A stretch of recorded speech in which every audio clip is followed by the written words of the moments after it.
உண்டாக கடவது. நிலையான புகழுக்குரிய தூய்மை மிகு நற்கருணைக்கு எல்லா காலமும் ஆராதனையும் புகழும் ஆட்சியும் உண்டாக கடவது. நிலையான புகழுக்குரிய தூய்மை மிகு நற்கருணைக்கு எல்லா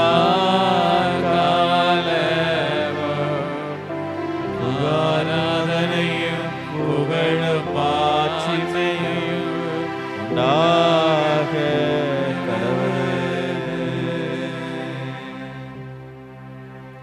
இயேசுக்கே புகழ், இயேசுவுக்கு நன்றி.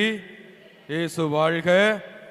தேர்ந்தெடுக்கப்பட்ட வழிமரபினரே, அரச குருத்துவ கூட்டமே, தூய மக்களினமே, அவருடைய உரிமை சொத்தான மக்களே, அவருடைய தனி சொத்தான மக்களே, அவருடைய ஆவியால் இயக்கப்படுகிற அவருடைய சொந்த மக்களே,